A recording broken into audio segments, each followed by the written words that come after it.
Hi everyone, I hope you're doing great. So in today's video, I'm just gonna share.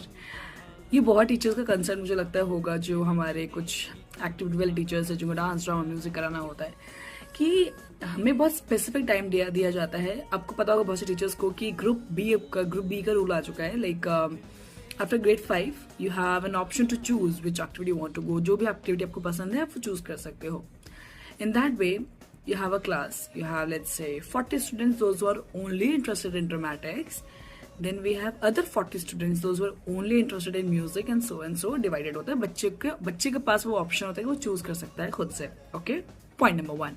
The second point comes कि आपके पास है केवल 40-45 minutes. Now it's up to you that how come you're gonna manage just those 40 minutes in teaching. आपको utilise करना है वो time.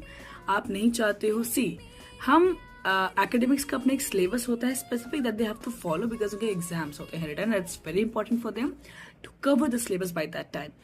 If I talk about activity, हमारा भी सिलेबस होता है. बहुत से लोगों को लगता होगा हम बिना सिलेबस के पढ़ा रहे होते हैं. So we also have a syllabus, a proper syllabus हमारे सब्जेक्ट का अपना. So coming back to the point कि हम लोगों को 40 मिनट्स यूटिलाइज करने होते. We don't want the time just कि चलो आए हैं बच्चे कि चले जाए आके. नो.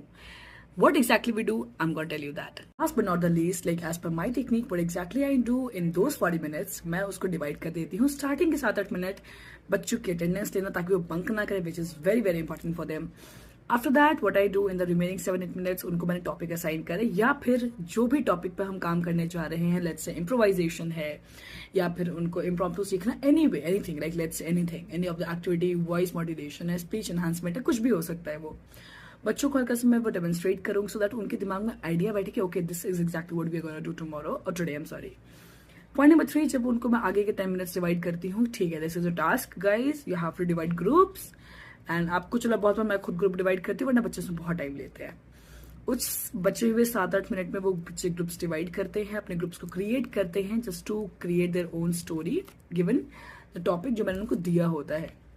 एंड जो लास्ट के कुछ मिनट्स बचते हैं मैं उसको भी स्प्लिट करती हूँ उनकी परफॉर्मेंस में एंड उनको फीडबैक में. बिकॉज लुक, बच्चों का परफॉर्म कर लेना इज नॉट जस्ट देयर कि वहां पे मैं फुल स्टॉप लगा दूँ. उनको फीडबैक देना इज वेरी इंपॉर्टेंट. अदरवाइज वो क्या करते हैं, वो अपने इसमें अपने कंफर्ट में आके काम करके चले जाएंगे बट उनको आपको फीडबैक नहीं दोगे, उनको नहीं समझ में उन्होंने क्या गलतियां करी है. It's very important.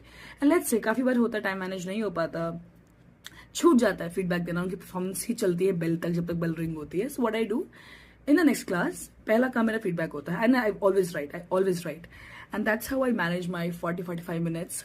So do you. If you feel so, अगर आपको लगता है it's not easy for you, you're not able to manage time, try this way, break करिए.